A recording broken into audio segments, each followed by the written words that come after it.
Jurimetri itu sebenarnya sudah lama sih. Hanya saja di Indonesia memang belum booming. Bahkan saya tidak tahu ya apakah buku saya itu yang pertama kali yang membahas jurimetri secara lebih ya ditunjukkan Ibu Indriani Nasir itu. Apakah buku saya tidak tahu, saya tidak pernah meriset apakah buku saya yang pertama kali benar-benar membahas jurimetri dari sisi teori dan praktek. Ada sebenarnya yang lebih mendahului, yaitu yang ditulis oleh salah seorang akademisi UI, saya lupa namanya, itu metode penelitian hukum dan jurimetri. Di buku beliau itu ada satu bab kecil, satu bab khusus, di bab terakhir buku itu yang membahas jurimetri. Namun, waktu itu saya perhatikan yang beliau, nah benar, itu yang dipegang Bu Indriani Nasir. Siapa nama penulisnya, Bu? Saya lupa. Bu Indri, nama penulisnya siapa? Nggak kelihatan.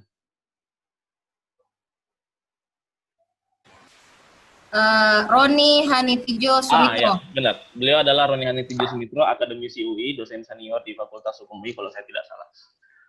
Saya baca di buku beliau itu, saya tertarik terkait dengan jurimetri karena dia menggunakan scientific investigation, penelusuran secara saintifik ya, menggunakan metode-metode sains dalam legal inquiry, penelitian hukum, penelusuran hukum, investigasi hukum, kegiatan analisis hukum. Hanya saja di buku beliau itu saya melihat itu seperti menerjemahkan jurnal jurimetri yang pertama kali terbit yang ditulis oleh tahun 1970. Sebenarnya jurimetri ini adalah gabungan dari dua kata, yaitu jurisprudence dan metrik. Jurisprudence itu ilmu hukum itu sendiri, sementara metrik adalah ilmu tentang hitung-menghitung ya, kalau bahasa ininya, ilmu taksasi, ilmu menghitung. Ketika kita bicara ilmu menghitung, maka kita bicara matematika. Ketika kita bicara data, ketika kita bicara mengumpulkan data, menganalisis data, kita bicara statistika. Makanya jurimetri itu lekat dengan pemahaman umum gabungan antara ilmu hukum dan statistik. Tapi sebenarnya kalau saya menelusuri lebih jauh, jurimetrik itu tidak hanya gabungan antara ilmu hukum dengan statistik, juga ilmu hukum, statistik, penelitian kualitatif, ya, kemudian penggunaan komputer atau algoritma tertentu untuk menganalisis suatu data. Teman-teman saat ini pasti sudah memahami ada yang dinamakan big data analysis. Jadi kalau sekarang di kota-kota besar itu sedang ngetren ya, aplikasi yang basisnya adalah big data analysis atau analisis data dalam jumlah yang sangat besar yang membutuhkan algoritma tertentu ya, dengan menggunakan aplikasi yang khusus untuk menganalisis sekian juta data secara akurat dan menghasilkan kesimpulan yang juga akurat. Itu contoh bagaimana pentingnya penggunaan big data analysis. Australia Indonesia Partnership for Judiciary atau AIPJ, Partnership Indonesia dan Australia terkait dengan peradilan, itu pernah meneliti sekitar 1 juta putusan di pengadilan Indonesia terkait dengan perkara perceraian. Sebagian besar di pengadilan agama dan sebagian kecilnya di pengadilan negeri. Mereka ingin mengetahui dari 1 jutaan putusan itu anak-anak yang merasakan dampak dari perceraian itu seperti apa. Kalau bisa Anda bayangkan, Bapak-Bapak dan Ibu bayangkan, 1 juta putusan loh. 1 juta putusan, Anda harus analisis, Anda harus lihat variabel-variabel A, B, C, D, sekian banyak, untuk kemudian menghasilkan suatu simpulan. Mungkin nggak kira-kira itu kita lakukan secara manual? Rasanya tidak. Jangankan 1 juta putusan, Bapak dan Ibu, membaca satu putusan aja mungkin Bapak Ibu udah tertidur duluan gitu. Ya kan? Nah, itu kaitannya dengan komputer. Tapi saya tidak akan lari ke situ. Saya hanya memberikan satu gambaran saja betapa pentingnya ilmu metrik, ilmu analisis data, big data analysis dalam investigasi hukum, mendukung kinerja saya sebagai hakim, teman-teman sebagai advokat, dan rekan-rekan mahasiswa yang nanti akan menyelesaikan karya tulis terakhir ya sebagai syarat untuk jurimetri dalam penerapan hukum perdata. Menurut saya banyak lebih identik dengan statistika deskriptif. Saya cukup akrab dengan statistika Bapak dan Ibu, bahkan saya memiliki latar belakang sedikit ya saya pernah mengambil kuliah di Fakultas Psikologi. Bapak Ibu tahu sendiri di psikologi itu penelitian kuantitatif adalah primadona. Nah, kalau deskriptif itu sifatnya adalah menyajikan data, memberi kesimpulan apa adanya terhadap data tersebut. Jadi sekadar menggambarkan saja. Tetapi statistika inferensial itu berkaitan dengan statistika lanjutan yang analisisnya adalah melihat pengaruh variabel independen terhadap variabel dependen, misalnya melihat perbedaan yang dihasilkan dari suatu treatment ya sebelum diberikan treatment dan setelah diberikan treatment. Itu statistika inferensial. Ada analisis varians dan sebagainya. Tapi saya tidak akan masuk ke situ karena statistika inferensial menurut saya belum cocok untuk diterapkan dalam penyelesaian perkara perdata. Nah, saya masuk ke statistika deskriptif. Statistika deskriptif itu kan menyajikan beberapa hal. Pertama, misalnya ketika kita diminta data tentang berapa banyak orang yang menggunakan jasa pengacara di Kabupaten A. Jumlah. Terus, dari data itu pengacara mana atau firma hukum mana yang paling banyak digunakan jasanya oleh masyarakat setempat. Itu berarti kita bicara modus. Jadi pertama tadi jumlah, kemudian yang kedua bicara tentang modus. Terus bisa lagi yang lain, deskriptif yang lain. Misalnya dari keseluruhan firma hukum yang ada yang digunakan jasanya tersebut, rata-rata per firma hukum dapat mendapatkan klien itu berapa per bulan. Itu deskriptif semua Bapak dan Ibu sekalian. Jadi jumlah, kemudian modus, min, atau rataan itu semua masuk ke dalam statistika deskriptif. Ini sangat penting kita pahami karena dalam penyelesaian perkara perdata bukan tidak mungkin kita berhadapan dengan hal seperti itu. Nanti akan saya sampaikan bagaimana penerapannya. Kemudian terkait dengan misalnya harta bersama. Di harta bersama itu kan ada variabel-variabel ya. Saya sendiri yang menyusun variabelnya, bukan di dalam undang-undang. Jadi penggunaan statistika deskriptif di dalam penyelesaian perkara itu kalau saya sendiri mengalami itu ada 2 tahapan Bapak dan Ibu sekalian. Pertama, kita perlu mengetahui konsep hukumnya. Pertama, konsep hukum harta bersama. Harta bersama itu apa sih? Harta yang diperoleh selama atau dalam masa perkawinan. Kemudian, di dalam konsep itu apa sih yang berpengaruh? Yaitu hak dan kewajiban sebagai suami istri. Apa kewajiban suami? Apa kewajiban istri? Dengan begitu apa hak suami dan apa hak seorang istri?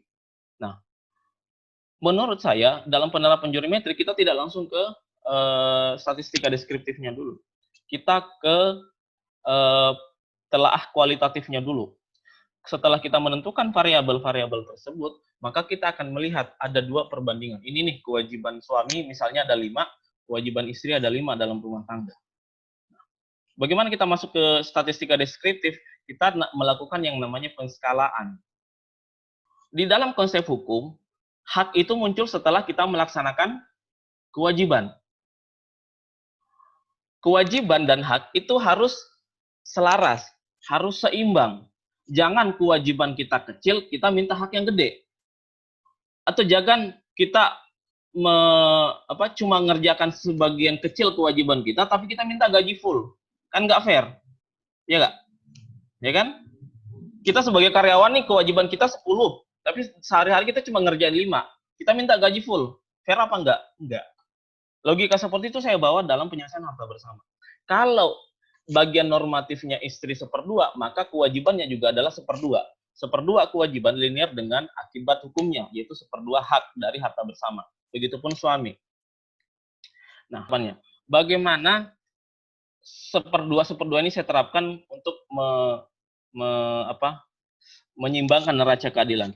Jadi saya pernah memutus tahun 2018 perkara harta bersama, itu sampai perkaranya banding dan kasasi. Setelah turun kasasi, saya lega karena putusan saya yang membagi harta bersama 3/5 bagian untuk mantan istri dan 2/5 bagian untuk mantan suami itu dikuatkan sampai mahkamah. Bagaimana saya sampai di kesimpulan itu? Jadi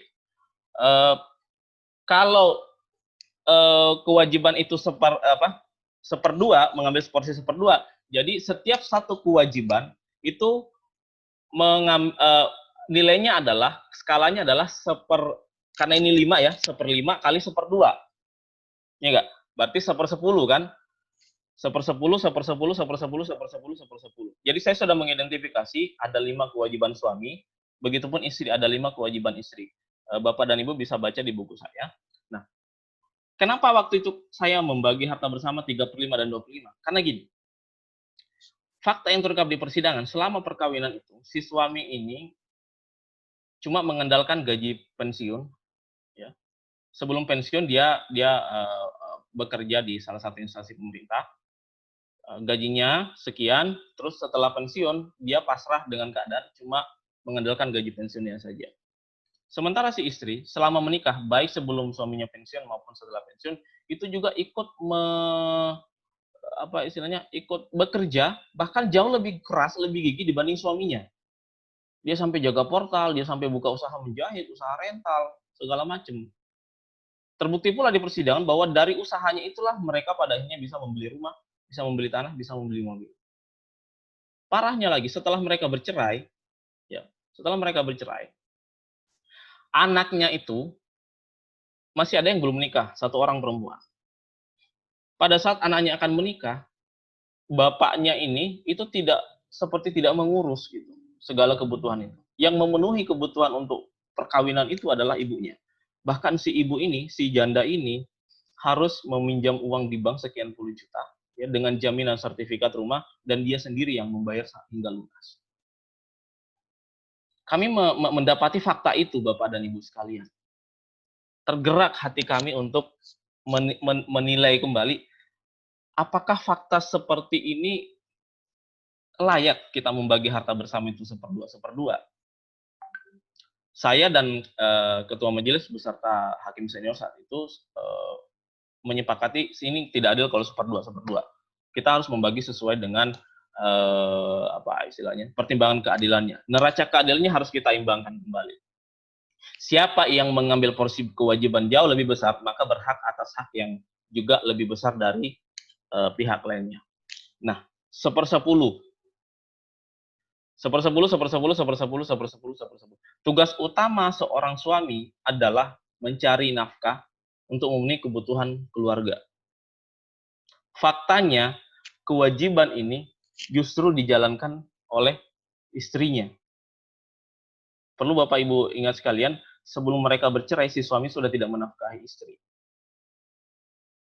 Kemudian si istri setelah bercerai menanggung sendiri seluruh biaya perkawinan dari anak-anaknya. Bayangkan Bapak dan Ibu sekalian, seorang ibu ya, udah banting tulang, minjem duit pula. Ngelunasin sendiri. Teriris, Pak. Saya waktu mengadili itu, Pak. For your information aja, kami itu musyawarahnya sebulan sebelum memutus itu. Sebulan kami musyawarah semua. Pada akhirnya 1/10 ini, kewajiban 1/10 ini ya menjadi dilaksanakan oleh si istri, berarti yang di sini tinggal 4/10, istri 6/10. 6/10 itu harus kita konversi menjadi hak. Ya haknya juga bukan 5/10 lagi dong. Berarti 6/10. Ya enggak? Nah, dari menggeser itulah akhirnya kami menemukan keseimbangan. Si istri tidak, kalau cuma dapat 1/2 itu tidak adil. Jadi yang cocok adalah dia dapat 6/10 atau 3/5 dan suaminya 2/5. Kenapa suami tetap dapat? Karena dia tetap ada sedikit kontribusi terhadap harta bersama. Dia bagaimanapun adalah ayah dari anak-anaknya. Bagaimanapun dulu ketika dia masih bekerja, dia pernah menjadi tulang punggung keluarga. Sekalipun dalam pelaksananya dia tetap dibantu oleh istrinya. Kenapa 1/10 ini tidak kita ambil separuhnya saja? Karena toh kan suaminya bekerja. Itu awalnya. Kami akhirnya memikir ini. Setelah mereka cerai, anaknya yang perempuan itu kan harusnya menjadi kewajiban ayahnya toh yang menghidupi. Lah selama ini yang melaksanakan itu ibunya. Ya harusnya dikompensasi dong biar fair. Nah, pada saat kami putuskan perkara itu, si istri terharu, sangat puas dengan putusan kami, sementara si laki-laki menyatakan pikir-pikir. Saya tidak tahu kenapa di hari ke-14 si pihak laki-laki baru menyatakan banding. Dia keberatan dengan pembagian 3/5, 2/5, tetapi putusan kami dikuatkan di tingkat banding. Diajukan lagi kasasi, di kasasi alhamdulillah putusan kami dikuatkan. Nanti saya akan berikan putusan saya ke hostnya, nanti Bapak dan Ibu sekalian bisa minta ke hostnya. Jadi penerapan jurimetri dalam perkara harta bersama itu dimulai dari pertama identifikasi variabel, ya. Kemudian dari identifikasi variabel itu kita melakukan yang namanya penskalaan. Harus kita buat skala supaya objektif Bapak Ibu sekalian. Jangan ujuk-ujuk gini, ya sudahlah kalau gitu saya bagi harta bersama, misalnya nih 7/12 dan 5/12. Dari mana muncul angka itu? Sementara selama ini Bapak dan Ibu sekalian bisa merasakan sendiri ya, terutama rekan-rekan advokat, ada Pak siapa? Tadi saya lihat ada Pak Pringgo, advokat juga ya, Bu Asna, yang baru saya kenal Bu Asna, Pak Burhanuddin. Jadi mungkin Bapak dan Ibu sekalian merasakan bahwa gini, kenapa sih putusan pengadilan kering pertimbangan ilmiahnya gitu loh. Kenapa sih angka itu ujuk-ujuk muncul? Itu keresahan saya Bapak Ibu sekalian, keresahan saya ini sudah muncul dari sejak tahun 2016. Saya ingin putusan saya tidak peduli pandangan hakim lain seperti apa, saya ingin putusan saya selain berdasarkan pada rasio legis, juga berdasarkan pada pertimbangan-pertimbangan yang sifatnya saintifik. Putusan harus predictable. Setuju nggak Bapak Ibu? Putusan harus predictable. Putusan harus sinkron antara pertimbangan dengan diktumnya. Putusan harus menunjukkan semangat menegakkan keadilan di atas kebenaran, di atas standar-standar yang ilmiah. Saya membayangkan putusan-putusan pengadilan di Indonesia itu benar-benar dibangun atas kerangka ilmiah. Itu satu pemikiran yang sifatnya makro. Kita mulai dari hal-hal yang kecil seperti ini. Saya memulai riset dari 2016 waktu itu, bagaimana supaya putusan pengadilan itu lebih menampakkan karakter ilmiah, alih-alih sekadar memutus berdasarkan perasaan, berdasarkan perkiraan saja. Nggak muncul tiba-tiba angka 3/5 dan 2/5 dalam putusan kami. Itu insya Allah akan saya share ke teman-teman.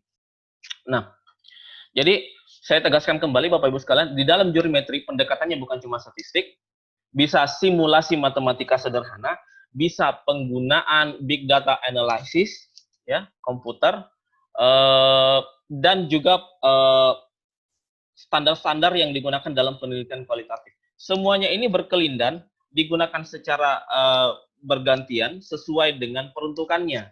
Jadi Bapak Ibu perlu pahami, jurimetri tidak hanya statistika ya, tapi juga simulasi matematika sederhana, standar-standar dalam penelitian kualitatif, dan penggunaan komputer atau algoritmanya untuk melakukan analisis data yang jumlahnya besar. Kemudian, itu ya jawaban untuk yang pertama, Pak Agung. Yang kedua, untuk gugatan kerugian perbuatan melawan hukum, bagaimana menentukan nilai kerugian imaterial. Ini yang jadi permasalahan kita bersama Bapak dan Ibu sampai sekarang. Saya perhatikan ya, putusan-putusan pengadilan negeri terkait dengan gugatan imaterial itu banyak yang kalau tidak ditolak dinyatakan tidak dapat diterima. Dinyatakan tidak dapat diterima karena positanya tidak mendukung petitumnya. Dinyatakan ditolak karena tidak terbukti. Sebenarnya menurut saya persoalannya bukan di situ. Persoalannya adalah kegagalan kita untuk mengidentifikasi. Pertama, apa sih itu kerugian imaterial? Saya sakit hati nih sama dia, Pak Hakim. Dia mencapakan saya di depan orang. Saya rugi secara imaterial. Lah imaterial itu apa? Kalau imaterialnya saja kita gagal untuk mengidentifikasi, mendefinisikan, jangan pernah berharap gugatan imaterialnya dikabulkan, Bapak Ibu. Saya sebagai hakim tidak akan segan-segan menolak satu gugatan yang memang nggak jelas. Anda membangun gugatan Anda dari konsep apa gitu. Nah, di sini saya jelaskan di buku jurimetri ini, kerugian imaterial itu kan kerugian yang sifatnya eh, image ya. Apa yang orang persepsikan ke kita itulah imaterialnya kita. Nama baik, reputasi, terus kepercayaan, kemudian semangat hidup juga imaterial loh, Bu. Ada orang setelah misalnya mengalami satu kecelakaan atau kejadian traumatik, dia tidak semangat lagi bekerja. Ya, itu imaterial juga. Itu konsepnya, itu ontologinya, apa sih hakikatnya imaterial itu. Nah, kerugiannya seperti apa? Saya contohkan, perusahaan A itu mengalami penurunan penjualan akibat adanya isu bahwa perusahaannya itu melakukan cara-cara yang tidak fair dalam kegiatan usaha. Ada seseorang yang menghembuskan isu yang kemudian ternyata tidak dinyana-nyana, tidak disangka-sangka, itu menimbulkan secara perlahan ya, tidak langsung memang, dari bulan ke bulan kok neraca penjualannya semakin turun. Setelah diteliti, turun ke masyarakat, ternyata ada isu yang beredar yang membuat masyarakat itu tidak respect lagi. Padahal perusahaan ini clean, bersih. Gitu. Setelah ditelusuri ternyata ada isu yang disebarkan oleh salah satu pihak, ya, yang kemudian menyebabkan perusahaan mengalami kerugian. Image itu memang konsep yang abstrak, Pak, Bapak Ibu sekalian. Tetapi akibat dari konsep abstrak ini, akibat dari image ini kelihatan. Coba Bapak Ibu saya tanya, kalau di hadapan Bapak Ibu ada sepatu, satu mereknya Adidas, ya, ini kan ini nggak apa-apa saya sebut mereknya. Satu mereknya Adidas misalnya, terus yang satunya mereknya B, sama-sama warnanya hitam segala macam, modelnya sama, beda stripnya aja. Kalau Adidas kan 3 strips ya, 3 stripes ya. Harganya sama 500.000. Bapak dan Ibu milih yang mana? Saya yakin milih Adidas, Pak. Kenapa? Adidas itu udah punya image, udah punya nama. Image itu sesuatu dalam angan kita, dalam dunia apa? Dalam dunia khayal kita, dalam dunia pikiran kita, dalam dunia ide. Tetapi yang ada di dalam ide kita itu mempengaruhi kita. You want to buy or not? Anda mau beli apa enggak? Akhirnya apa yang ada dalam ide itu berpengaruh terhadap realita. Nah, begitu pula perusahaan. Image perusahaan itu memang sesuatu yang abstrak. Tetapi yang abstrak itulah, image itulah yang mendukung penjualan mereka hingga mereka bisa mencetak yang namanya profit. Nah, ketika suatu perusahaan misalnya mengajukan gugatan perbuatan melawan hukum, saya mengalami saya mengalami kerugian imaterial. Perusahaan saya mengalami kerugian imaterial sekitar 2 miliar. Hakim kaget, lah dari mana dasarnya 2 miliar? Begini Bapak, kami menelusuri bahwa selama 2 tahun terakhir ada perubahan image di masyarakat tentang perusahaan kami yang disebabkan ABCD.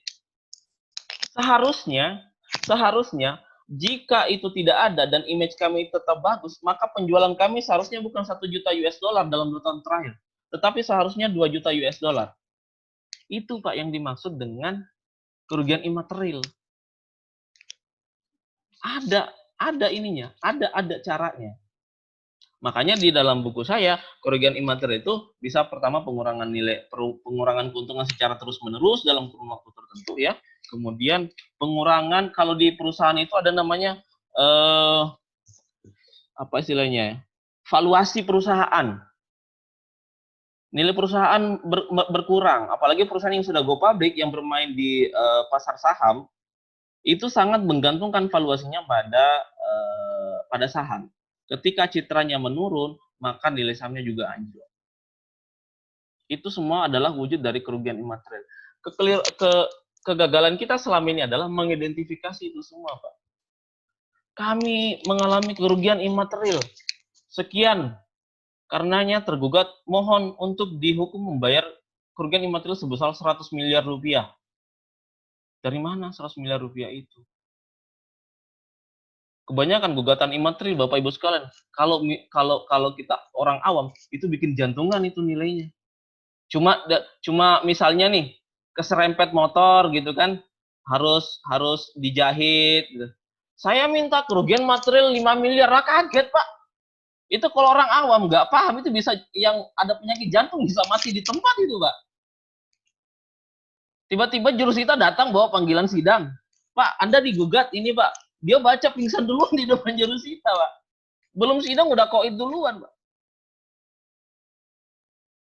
Itulah banyak hal-hal yang di luar nalar kita terkait dengan penerapan gugatan imaterial. Jadi untuk gugatan imaterial ada banyak aspek. Nah, Bapak-bapak perlu pahami yang dimaksud imaterial adalah hal-hal yang terdapat di dalam dunia ide yang mencitrakan kita.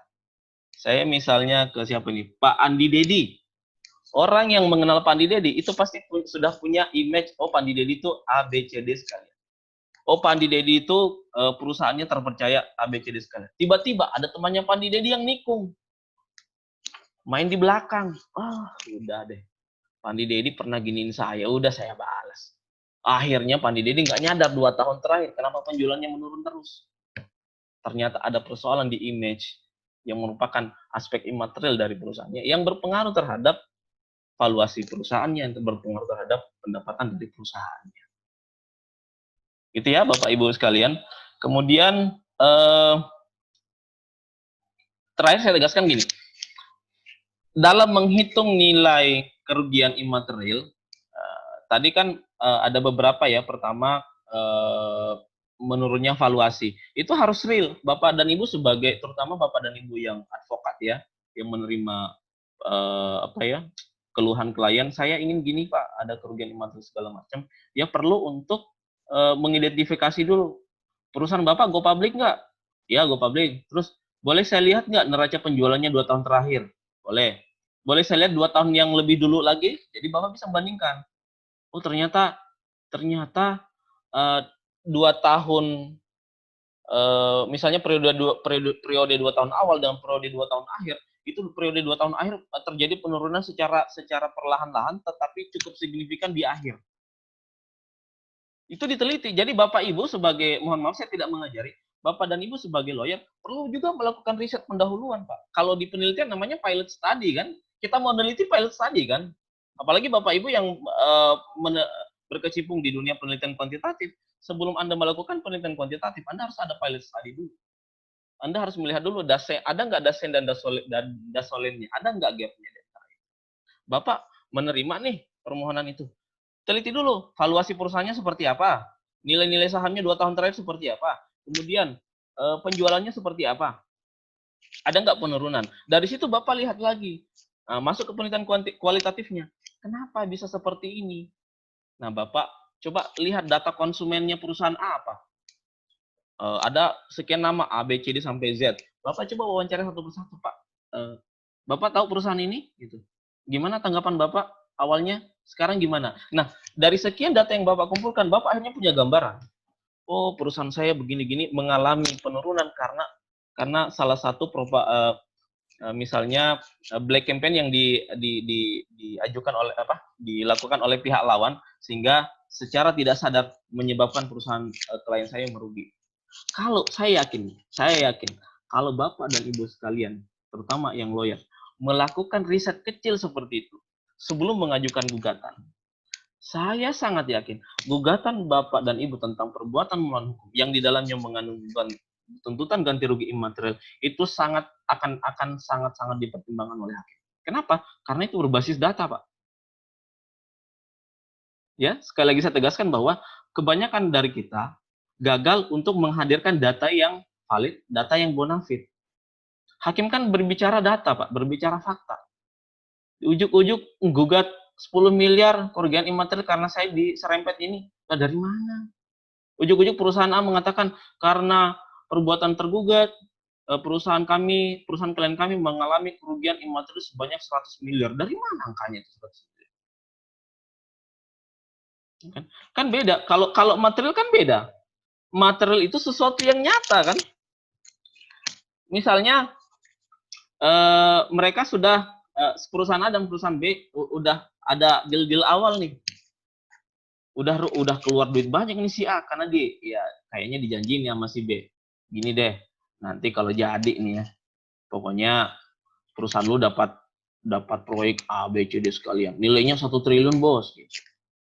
Ya udah kalau gitu kita ketemuan aja gitu. Biar gua yang bayar gitu. Yang dijanjiin gitu. Tapi mereka belum ada perjanjian loh. Belum ada perjanjian. Ini prakontrak, ada kaitannya dengan salah satu buku saya tentang prakontrak. Nah, kemudian dalam perjalanan ternyata tiba-tiba hilang si perusahaan B ini. Padahal dia udah keluar banyak. Dia neraktirnya bukan di Burger King, bukan di McDonald, Pak. Neraktirnya di resto-resto yang high, yang satu porsi bisa 1 juta, 2 juta. Itu berkali-kali terjadi. Nah, dalam hal seperti itu kerugian yang terjadi itu kerugiannya apa, Bapak Ibu sekalian? Kenapa? Kan bisa dibuktikan dengan stroke, memang keluar duitnya. Ada duit. Jadi begini gini, kalau kerugian nyata itu ada duit yang keluar. Ya. Kalau immaterial menurut saya adalah ada sesuatu yang seharusnya masuk tapi nggak masuk. Nah, ini berkelindan dengan konsep expectation loss. Kenapa saya tidak terlalu memisahkan antara perbuatan melawan hukum dengan one prestasi? Karena gini, one prestasi itu kan spesies, Bapak Ibu sekalian. Bagian kecil dari perbuatan melawan hukum. Emang bisa orang one prestasi tanpa melawan hukum? Ya nggak bisa lah. Kan asas perjanjian 1338 ayat 3, perjanjian wajib dilaksanakan para pihak, 1338 ayat 3, wajib dilaksanakan para pihak dengan itikat baik. Itu kan norma dasarnya. Anda melanggar hukum berarti Anda cedera janji berarti Anda melanggar hukum kan? Melanggar hukum itu berarti perbuatan melawan hukum. Itu sebenarnya. Perbuatan melawan hukum itu genus dan one prestasi adalah spesies. Saya menganut pendapat kontemporer seperti itu. Jadi saya tidak terlalu memisahkan, tidak terlalu mempertentangkan antara one prestasi dengan perbuatan melawan hukum. Nah, immaterial itu Bapak sekalian, itu lebih identik dengan sesuatu yang seharusnya kita terima ya, karena image yang ada di diri kita, tetapi kemudian tidak ternyata kita terima akibat perbuatan orang lain. Itulah immaterial, Bapak. Gitu loh. Konsepnya seperti itu. Jadi kalau Bapak dan Ibu sudah berhasil mendistinguish, membedakan material dan immaterial, saya sangat yakin Bapak dan Ibu sekalian akan dengan mudah menyusun gugatan, ya, menyusun positas secara runtut dan menjelaskan dasar-dasar dari kenapa Anda mengajukan gugatan perbuatan melawan hukum dan meminta ganti rugi material dan immaterial. Saya pikir itu dulu Pak Agung dan Pak Dendi ya, Pak Andi Dedi. Mungkin ada pertanyaan atau kita diskusi atau mungkin ada saran kritik terhadap saya atau yang udah pernah membaca buku ini, for your information aja, karena apa, pandemi COVID ini distribusinya ke Gramedia sedikit terhambat. Penerbit Kencana di Jakarta memberitahu kepada saya mungkin dalam 1-2 bulan ke depan sudah cukup lancar distribusi ke Gramedia, karena Gramedia juga selektif sekarang, bahkan sempat ada penundaan ya penerimaan buku baru karena pandemi ini.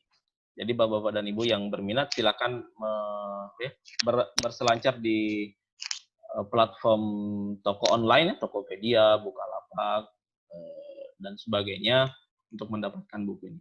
Yang sudah pernah membaca ini, kalau ada saran atau apa, silakan disampaikan di webinar ini. Saya akan dengan senang hati mendengarkan dan menimbang-nimbang saran mana yang kira-kira cocok untuk saya tindak lanjuti di edisi keduanya mungkin atau edisi revisi.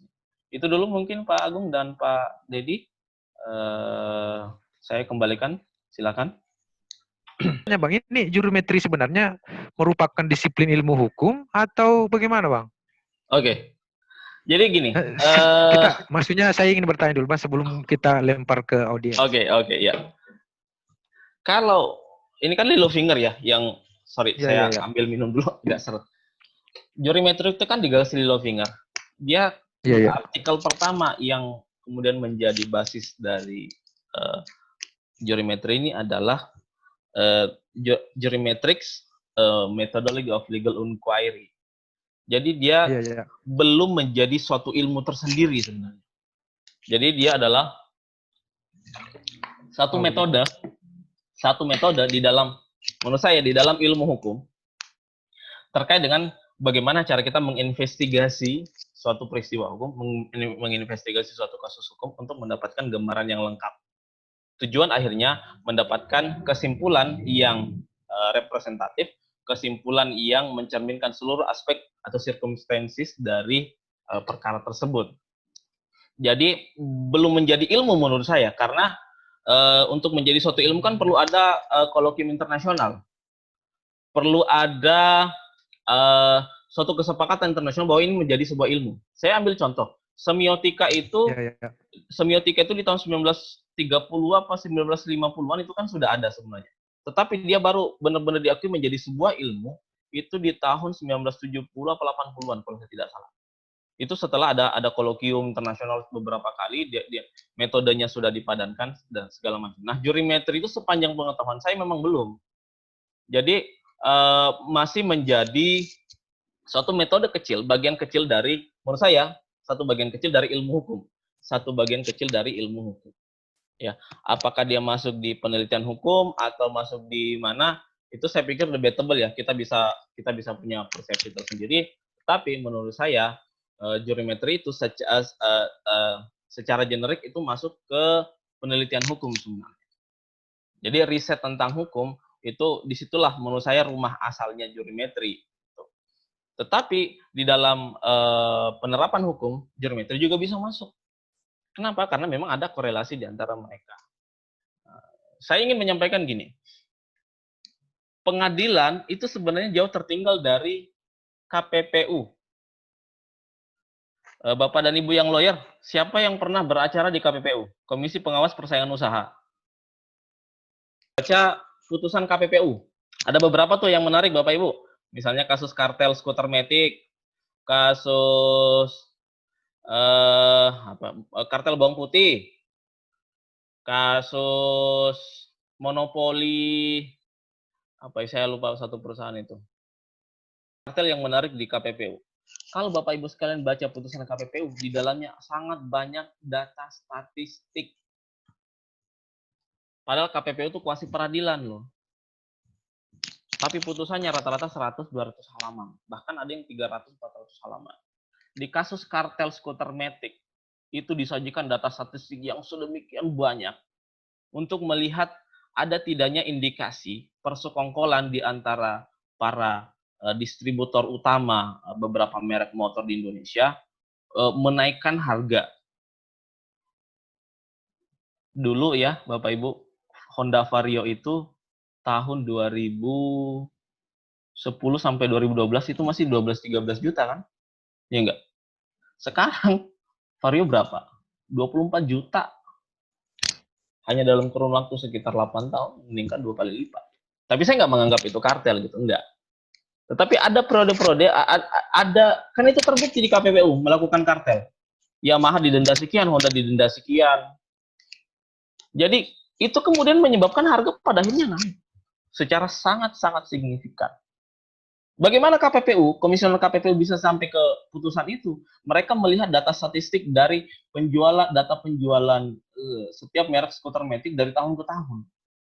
Kemudian mereka melakukan analisis data yang kompleks itu untuk membuat kurva, kecenderungannya seperti ABCD. Itu jurimetri, Bapak Ibu. Makanya saya sangat setuju dengan model KPPU yang menggunakan analisis jurimetri untuk meneliti kasus dengan profil besar seperti itu, kartel seperti itu, karena memang diperlukan data yang lengkap. Bagaimana mungkin suatu putusan, suatu proses peradilan bisa menghasilkan putusan yang adil kalau pertama prosesnya saja sudah keliru, yang kedua data yang terungkap juga tidak lengkap. Nggak mungkin, Pak. Proses persidangan itu seperti, kalau kita analogikan itu seperti penelitian sebenarnya. Ada data, ada analisis data. Kalau datanya salah, datanya bias, analisisnya keliru, ya salah penelitiannya. Ya. Jadi jurimetri, Bang Agung, itu adalah metode atau bagian kecil ya, dari ilmu hukum yang khusus berbicara tentang riset tentang konsep-konsep dalam hukum, riset tentang kasus-kasus tertentu dalam hukum, riset tentang pengembangan konsep-konsep hukum yang baru. Jadi gitu. Oke Bang, sangat jelas sekali. soal definisi geometri dan letaknya di geometri di lapangan ilmu hukum itu. Ya, Ternyata ya geometri itu merupakan bagian terkecil juga. bagian Bisa kecil. mungkin saya katakan begini Bang, bahwa analisis geometri ini itu sangat membantu kita untuk menyelesaikan beberapa persoalan-persoalan hukum. Ya, Mungkin seperti itu Bang ya, termasuk hukum pembagian harta bersama, ya, warisan. Nah, ya. termasuk juga yang saya katakan tadi Bang, itu saya rasa itu bisa dipakai juga ini analisis geometri ini untuk menetapkan, untuk melihat tersangka kemampuannya membayar denda Ya, tentang apa yang dilakukannya. sangat bisa. Iya, karena kalau dalam kasus narkotika ada saya lihat beberapa teman-teman ini yang sudah mau bertanya. Oke, Tapi sebelum silakan. itu saya persilakan dulu sama Pak Nasrullah. Bisa dinyalakan mic-nya Pak Nasrullah untuk menanyakan langsung pertanyaannya. Oh iya Pak, terima kasih banyak. Baik. Assalamualaikum warahmatullahi wabarakatuh. Waalaikumsalam warahmatullahi wabarakatuh. Saya langsung saja Pak, saya menarik melihat tadi Ya. penjelasan Bapak terkait masalah jurimetri ini. Ya. Penggabungan antara jurisprudensi dengan hal-hal yang berkaitan dengan statistik begitu. Ya. Di situ saya menyimpulkan seakan-akan bahwa dari aspek apa yang Bapak jelaskan tadi itu, saya melihat bahwa orang ke pengadilan itu sebenarnya itu untuk itu kan mencari keadilan. Iya. Kan mencari kepastian hukum jika diterapkan justru tidak berkeadilan. Iya. Seperti yang Bapak jelaskan tadi yang berkaitan dengan masalah pembagian harta guni-gini. Iya. Misalnya istrinya adalah seorang pekerja keras. Mulai sejak dia awal menikah sampai dia sukses. Suaminya pun juga seperti itu. Tetapi porsi Bagian. dari penghasilan itu tidak sebanding, tidak seberapa dibandingkan penghasilan dari seorang istri ini. Jadi di situ saya mendapat gambaran, alhamdulillah ada pencerahan begitu. Iya. Bahwa orang membawa kasusnya itu ke pengadilan untuk mencari keadilan, bukan mencari kepastian hukum jika tidak diterapkan justru tidak berkeadilan. Iya. Terkait pertanyaan saya begini Pak, kalau misalnya seorang suami memberikan hadiah kepada istrinya berupa emas atau berupa mobil, ya. Jika di kemudian hari itu terjadi perceraian, apakah mobil ini atau emas ini masuk harta bersama atau bagaimana Pak? Iya. Itu saja Pak. Oke, siap. Oke, Ya, gimana dikumpulin dulu pertanyaannya atau gimana? Dikumpulin aja dulu ya kali ya? Iya, oke Bang. Dikumpulin dulu ya. Abang lagi mana anunya mudahnya? Bisa langsung dijawab atau? Supaya lebih interaktif sih, bagusnya sih langsung dijawab gitu Pak Nasrullah ya. Siap. Iya Bang. Langsung dijawab aja Bang. Baik. Mungkin ditangkap tadi pertanyaannya. Siap. Baik, terima kasih Pak. Mohon maaf Pak Nasrullah, advokat, praktisi akademisi. Izin Pak Nasrullah ini akademisi hukum Pak. Dia juga rekan saya dosen Pak. Oh, rekan di mana Pak? Universitas mana Pak? Sekarang di Universitas Pohuwato Pak. Pohuwato, Palu ya? Gorontalo? Gorontalo Pak. Oh, Gorontalo ya, benar. Alhamdulillah banyak teman saya Bapak Ibu Hakim senior di sana. Kalau ketemu sampaikan salam saya ya, siapapun Bapak Ibu temui. Jadi gini, kita kembali dulu ke definisi harta bersama ya. Harta bersama adalah segala harta, benda, aset, uang, harta-harta tidak bergerak, harta-harta bergerak, harta yang berwujud, tidak berwujud, yang diperoleh selama dalam masa perkawinan. Itu dulu. Jadi harta benda ada nilainya diperoleh dalam masa perkawinan. Pengecualiannya adalah warisan, hadiah atau hibah ya yang diperoleh baik sebelum maupun dalam masa perkawinan. Jadi itu pengecualiannya Bapak Ibu. Nah, saya ingin bicara saya ingin mematangkan dulu nih konsepnya ya. Kebetulan saya baru selesai menulis buku tentang hukum harta bersama. Itu sekitar 400 halaman. Insya Allah segera terbit. di dalam buku itu saya menjelaskan gini, ternyata kalau saya menggunakan kajian perbandingan hukum Bapak Ibu sekalian, ternyata di hampir semua negara konsep harta bersama itu mirip. Jadi semua harta yang diperoleh dalam perkawinan itu adalah harta bersama. Pengecualiannya adalah pemahaman harta bersama di negara-negara, terutama negara common law secara umum itu tidak mengakui adanya lembaga harta bersama, tetapi pengadilan diberikan kewenangan untuk mendistribusikan harta-harta benda dalam perkawinan jika terjadi perceraian.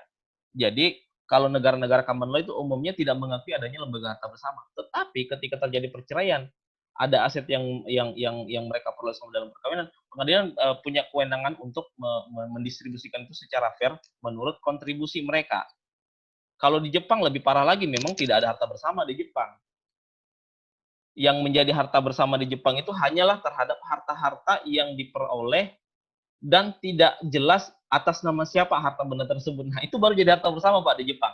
Anda bisa buka civil code-nya Jepang, saya lupa tahun berapa, itu di pasal berapa ya? 100 sekian. Australia juga gitu. Australia sebenarnya separation of property, pemisahan harta benda juga. Nah, di Indonesia itu konsepnya lebih hybrid, Pak.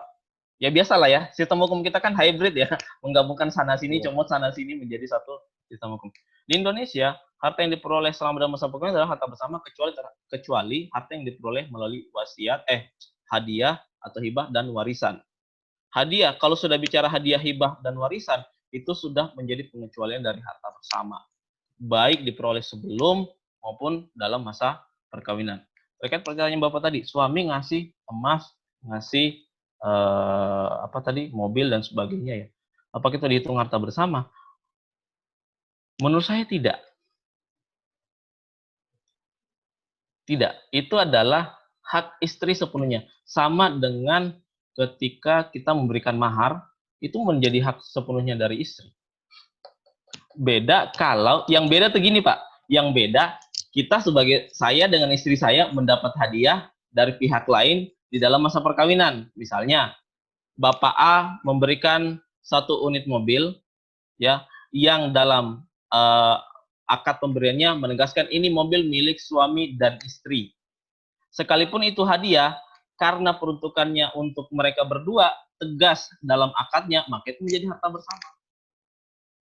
Jadi harus cukup jeli Bapak Nasrullah dalam melihat circumstance-nya, keadaan-keadaan yang meliputi suatu perkara. Di negara lain juga seperti itu.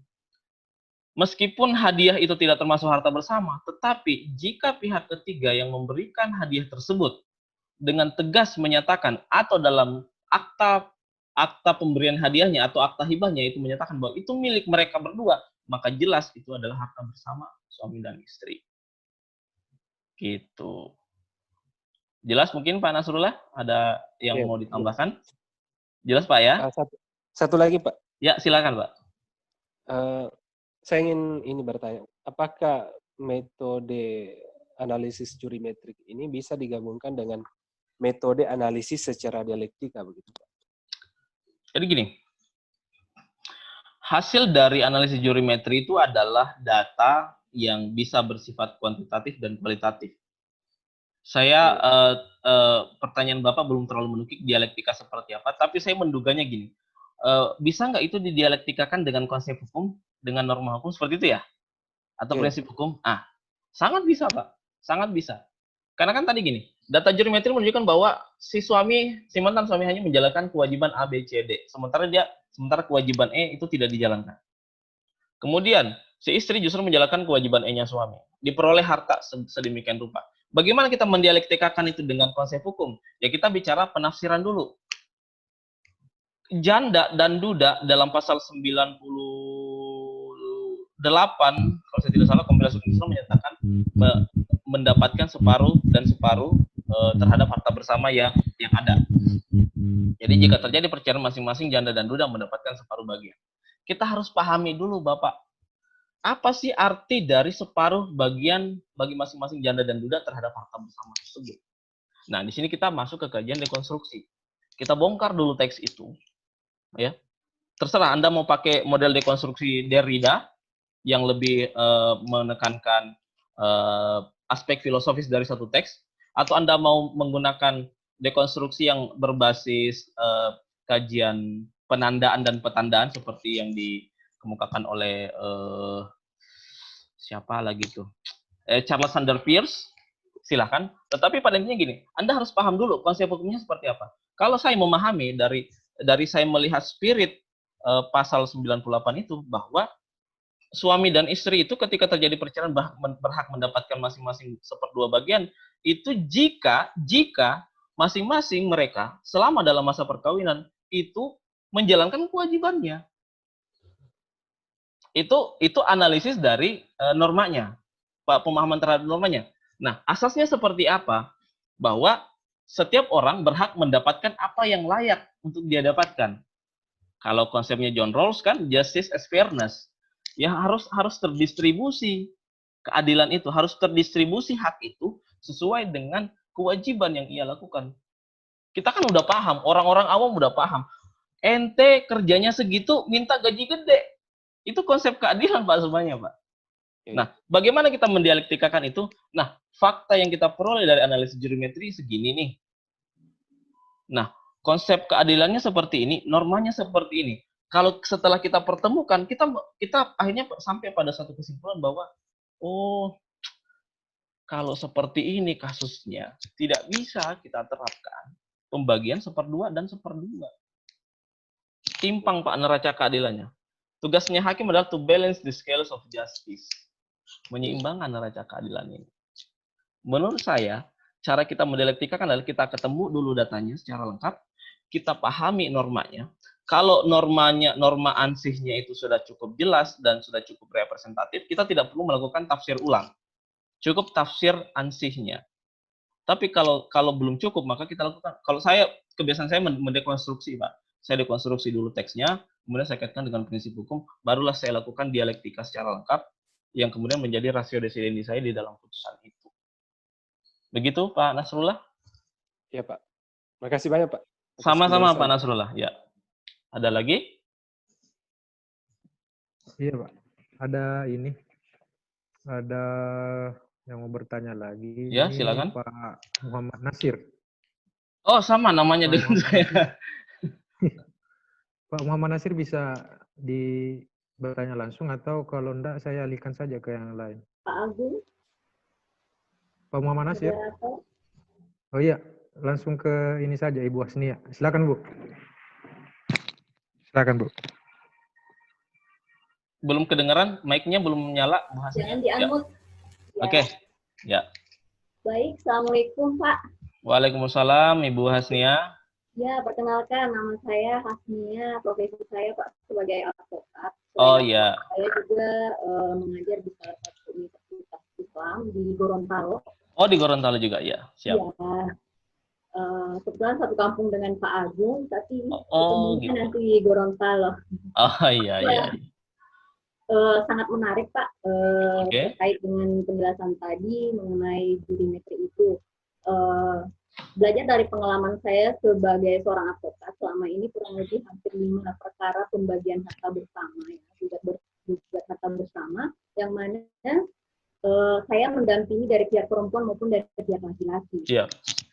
Terkadang memang seperti yang Bapak sudah jelaskan bahwa tidak semua juga sistem jurimetri ini berlaku di sistem peradilan yang ada di negara kita. Khususnya di Indonesia, hampir barang langkah ketika kita menemukan seorang majelis hakim yang berpikirnya seperti narasumber malam ini, ya. Nah, karena kebanyakan dan hampir mungkin semua cara berpikir dari majelis hakim dalam melihat suatu perkara, khususnya gugat harta bersama, bahwa ketika terbukti di persidangan bahwa harta yang digugat adalah harta bersama, maka ujung-ujungnya akan dibagi dua. Begitu saja dibagi dua, ya. Istri dengan suami, atau mantan istri dengan mantan suami. Jadi untuk keluar dari kerangka berpikir normatif, bagi dua itu susah kita temukan, dan bahkan hampir tidak pernah saya menemukan majelis hakim yang mencoba membuka kerangka berpikirnya untuk menggunakan jurimetri ini dalam pengambilan keputusan dalam perkara gugat harta bersama. Jadi saya pikir sebelum saya terlalu dalam, saya mungkin mau melihat bahwa kedepannya ini potensi atau peluang digunakannya sistem jurimetri ini dalam sistem peradilan kita, khususnya peradilan agama dan lebih umum di perdata, itu kira-kira boleh tidak direkonstruksi cara berpikir atau pemikiran progresif dari para hakim-hakim ini kemudian keluar dari kerangka normatif itu.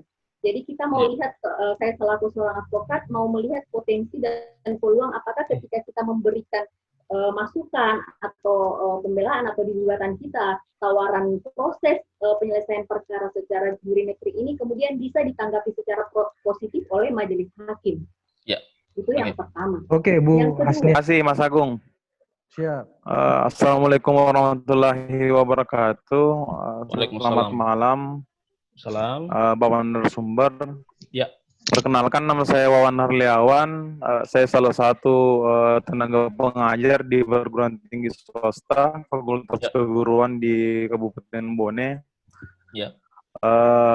Saya sebenarnya menarik Pak, karena sebenarnya saya bukan orang hukum, tapi saya akademisi di kampus pendidikan. Jadi ini sangat menarik tentang harta warisan bersama. Jadi dalam kehidupan kita sering dengar, bahkan ada pengalaman dari teman melihat tentang pembagian harta warisan. Ada sebuah kisah yang sangat menarik sebenarnya Pak, dan itu ternyata bertolak belakang dengan Bapak jelaskan tadi. Jadi ceritanya seperti ini Pak. Dalam satu keluarga dia membangun suatu perusahaan, anggaplah perusahaannya A. Jadi dalam perusahaan ini instan ini Pak, dalam hal marketing, penjualan dan sebagainya. Tapi suami ini dalam tugasnya sebagai suami tentunya mereka merumuskan strategi apa dalam perusahaan ini dan masalah-masalah besar yang dihadapi. Seorang istri ini memang yang mendominasi dalam perusahaan ini. Tapi variabel suami dalam perusahaan ini memang tidak, secara kasat mata memang tidak besar. Tapi kalau kita analisis secara mendalam, ternyata peran suami ini sangat besar karena mulai dari strategi-strategi, permasalahan besar. Pada saat terjadi perceraian, tibalah saatnya untuk membagi harta gondong ini. Harusnya kan kalau kita analisis lebih dalam, kita melihat peran suami dalam perusahaan ini apa sih? Ternyata variabelnya sangat signifikan. Pada saat faktanya, fakta di persidangan, ternyata harta gondong ini hampir kecil sekali yang didapatkan suami karena hasilnya adalah melihat kasat mata bahwa selama ini istri yang selalu bekerja, istri yang seperti ini. Ini yang saya tanyakan Pak, bagaimana Pak narasumber menanggapi hal seperti ini? Karena bagi saya, kalau kita riset sebenarnya Pak, variabel suami ini memang tidak kita pikirkan, tapi ternyata kalau kita analisis lebih dalam, ternyata perannya lebih besar. Tetapi secara kasat mata memang tidak kelihatan bekerja. Mungkin hanya pertanyaan saya ini Pak, mohon Pak. masukan atau tanggapan. Terima kasih. Assalamualaikum warahmatullahi wabarakatuh. Bang, satu pertanyaan lagi Mas sebelum dijawab. Kita persilakan dulu sama siapa? Pak Ahmad Burhanuddin. Saya lihat saya lihat runutnya ya di chat ini. Kalau tidak saya persilakan sama Pak Warsito. Pak Warsito, singkat saja pertanyaannya Pak, langsung ke pertanyaan saja. Pak Warsito. Oke, saya dulu. Siap. Oke Pak, langsung ke pertanyaan ya Pak. Assalamualaikum warahmatullahi wabarakatuh. Izin. Salam. Nasir. Ya, siap Pak Burhan. Jadi sedikit nanya aja Pak Nasir. Pokoknya gini, apa? Ilmu jurimetri ini bisa nggak digunakan dalam perkara waris yang pertama itu Pak? Oke. Yang kedua, ini dalam harta bersama kan gitu. Kadang-kadang kita nemuin gitu. Si sertifikat asli ini dibawa oleh suami dan pas digugat suami tidak hadir dalam persidangan gitu dan bisa dikatakan perstek lah. Apa bisa juga apa ada terobosan dalam ilmu jurimetri tentang kasus tersebut gitu? Oh iya. Pembuktiannya ya gitu ya. Iya, pembuktiannya gitu. Pak siapa? Yang baru-baru bertanya ini Pak Ahmad Burhanuddin, bisa di-chat lagi ya pertanyaannya, bisa ditulis lagi di chat. Oke, Ditulis kita lagi tampung dulu pertanyaan. Izin bertanya. Iya. Oke Bang, langsung dijawab dulu Bang yang ketiga tadi sebelum kita lanjut ke penanya berikutnya. Oke. Ini terima kasih antusiasmenya. Pertama saya sangat senang dengan ketertarikan Bapak dan Ibu terhadap ternyata jurimetri sekalipun belum terlalu populer, ternyata kalau kita dalami cukup menarik. Saya ingin menjawab secara singkat-singkat dulu. Pertama, kira-kira gimana penerapannya di kemudian hari? Mana Ibu siapa tadi? Ibu Hasnia ya? Iya. Jadi Ibu Hasnia, gini, jurimetri itu setelah saya penelitian awal saya sampai sekarang masih meriset jurimetri, masih melihat kemungkinan-kemungkinan lain. Saya menyimpulkan bahwa gini, jurimetri sangat cocok diterapkan dalam perkara perdata dan pidana. Apakah saya langsung menyambung? Apakah waris bisa? Sangat bisa, terutama gini, dalam hal adanya pembagian waris yang secara normatif menyimpangi porsi bagian waris yang awal. Misalnya 1/2, 1/3, 1/4, 2/3, asoba dan sebagainya. Karena adanya peran. Karena dalam hukum waris itu, dalam perkembangan hukum waris saat ini, diskursus hukum waris, ada teori peran yang sering digunakan untuk menganalisis layak tidaknya ahli waris tertentu mendapatkan bagian faraidnya. Kalau Bapak Burhan sering membaca buku-buku tentang kajian Islam kontemporer, juga kajian-kajian tentang kesetaraan gender dalam hukum Islam, Bapak akan bertemu dengan konsep yang disebut kiwamah. Ar-rijalu qawwamuna 'alan nisa. Jadi laki-laki adalah pemimpin bagi perempuan. Konsep kiwamah, qawwamun itu kan berdiri ya, artinya kan kiwam berdiri. Itu ternyata konsep yang tidak sederhana Bapak. Itu konsep yang sangat kompleks dan kalau kita tarik benang merahnya itu berbicara tentang peran yang dilaksanakan dan berakibat pada hak yang seharusnya dia peroleh. Jadi sebenarnya ada benang merahnya juga dengan konsep justice as fairness-nya John Rawls. Jadi sangat bisa. Hanya saja penelitian saya tentang itu belum lengkap Pak Abraham, jadi saya belum bisa mempublikasikan tulisan saya. Saya harus lebih meriset lagi lebih dalam karena gini, ketentuan waris itu kan ketentuan yang qat'i dalalah, sudah ditentukan. Ya.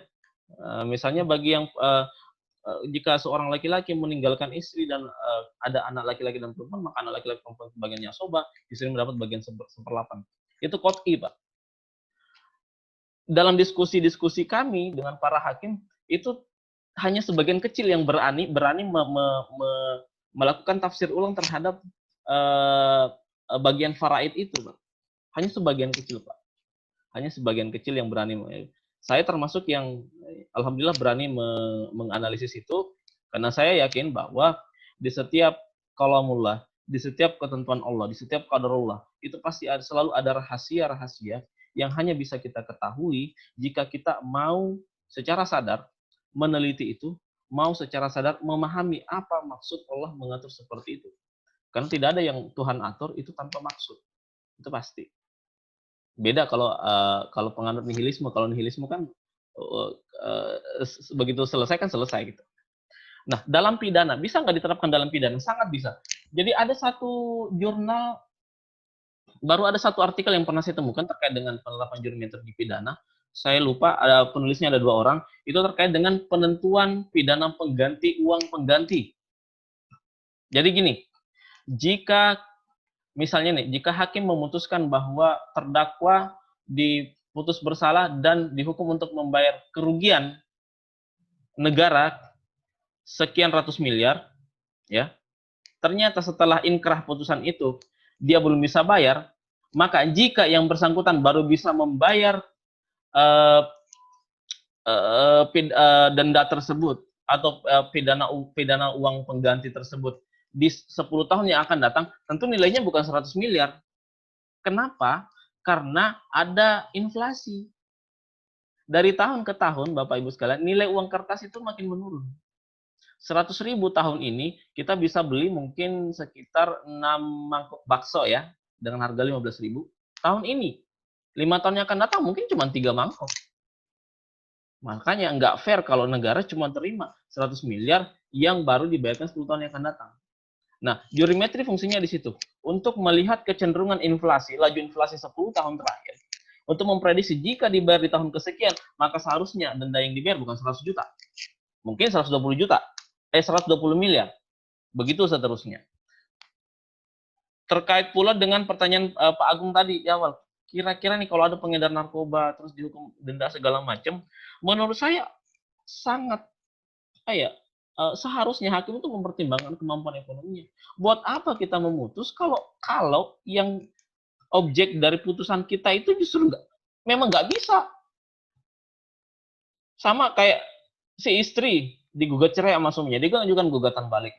Istri menggugat, saya mau suami saya dihukum bayar nafkah idah 10 juta per bulan selama 3 bulan 30 juta. Kerjanya suaminya itu honorer, Pak. Ya, hukumannya 30 juta kalau nggak kejang-kejang duluan suaminya di ruang sidang. Mau tanggung jawab suaminya tiba-tiba pingsan itu jantungan.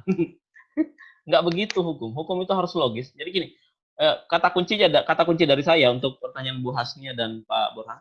Kata kunci dari saya, hukum itu memang tujuannya adalah menegakkan keadilan, menciptakan kepastian, dan memberikan kemanfaatan. Saya selalu menempatkan keadilan sebagai tujuan tertinggi hukum.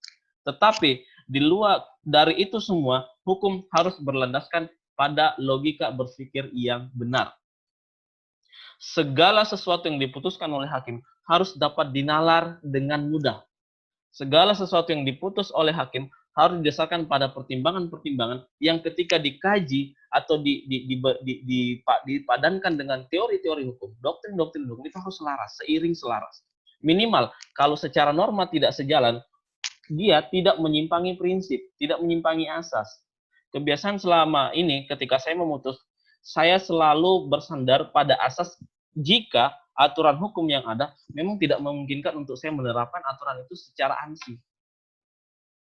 Saya pernah memutus Bapak Ibu, bukan pernah, sering sekali, beberapa, tidak kurang dari 10 putusan, saya menetapkan nasab anak dari status perkawinan poliandri siri. Ketika pertama kali saya memutus itu, saya bermusyawarah sampai 1 bulan, Pak. Cuma perkara permohonan, Pak. Permohonan penentuan asal-usul anak dari perkawinan poliandri secara siri. Itu bergejolak, Pak, batin saya di dalam. Anak yang nggak punya salah harus menanggung akibat dari perbuatan orang tuanya. Itu sebulan, Pak. Setelah saya kabulkan itu, terbuka keran itu, Pak. Banyak yang mengajukan itu. Ternyata di masyarakat kita, sangat banyak praktik-praktik perkawinan yang nggak benar, Pak. Entah poligami liar lah, poliandri liar lah, segala macam. Poligami liar itu, Pak, dulu ya, anak yang lahir dari poligami liar itu nggak dinasabkan, Pak. Banyak hakim berpendapat, karena perkawinannya tidak sah, masa status anaknya tidak sah. Ternyata dalam kitab-kitab fikih, status perkawinan itu ada 3. Ada perkawinan sah, ada perkawinan fasid, ada perkawinan batil. Nah, kalau masih fasid, ya seperti poligami liar itu kan fasid ya, itu masih bisa dinasabkan anaknya. Poliandri dalam beberapa jika terpenuhi 2 syarat, dia termasuk perkawinan fasid. Nah, maksud saya gini, saya ingin mengajak teman-teman untuk melihat hukum itu komprehensif, hukum itu luas, hukum itu tidak hanya aturan. Kalau kita menjadi aparat hukum hanya berpedoman pada aturan hukum, maka saya yakin hukum itu sangat-sangat kejam kelihatannya. Ya kan ada lex dura sed tamen scripta ya. Hukum itu demikian adanya, terlihat yang tertulisnya kok seolah-olah kok kejam. Padahal bagi saya hukum itu adalah jiwa yang menjiwai teks itu, yang menjiwai aturan itu. Nah, kemudian untuk Pak Wawan, suami pasif, istri yang aktif. Nah, ini gini Pak Wawan, tidak selalu ketika suami pasif, istri aktif, itu lalu hakim ujuk-ujuk, wah ini nggak bisa nih 1/2 nih, harus istri lebih banyak, tunggu dulu. Karena di dalam perkawinan, dinamika perkawinan yang umum kita temukan saat ini, banyak perempuan yang ngotot mau bekerja. Ngotot, Pak. Suaminya udah punya, udah bagus pekerjaannya.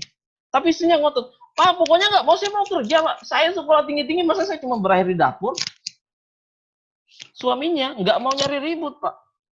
Akhirnya ngizinin istrinya kerja. Ternyata setelah istrinya kerja, gaji istrinya 2 kali lipat dari gaji suaminya. Istri bisa kerja atas ridhonya suami, atas izin suami. Istri kerja, rumah tangga tetap aman, diperoleh harta bersama. Apakah dalam kasus ini si suami yang hanya mengandalkan gajinya tok, ya, karena dia sudah merasa tidak punya kemampuan yang lain, gitu kan? Tiba-tiba kita hukum si suami dapat bagian lebih kecil daripada istri? Enggak juga. Yang bisa kita terapkan seperti ini, ya, seperti yang saya katakan tadi, jika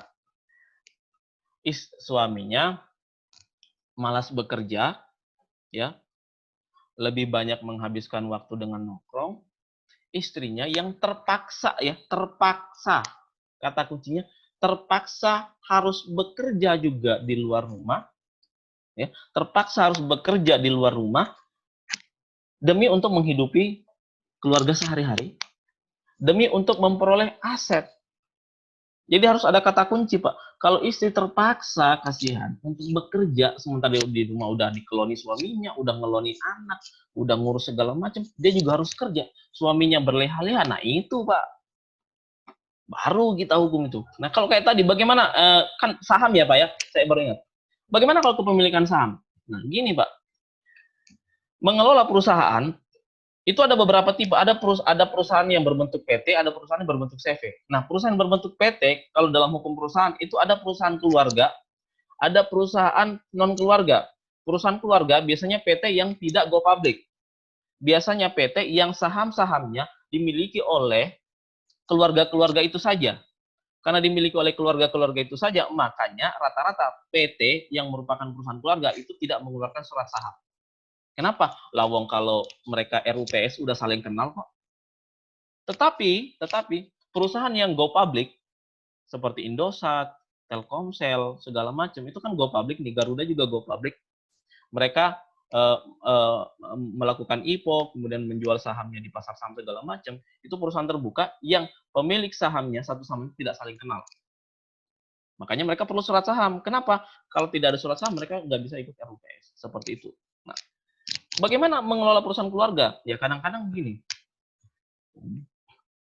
Mungkin suami fokus di hal lain. Sehingga dia bilang, ya sudah, Dek, kamu aja dulu yang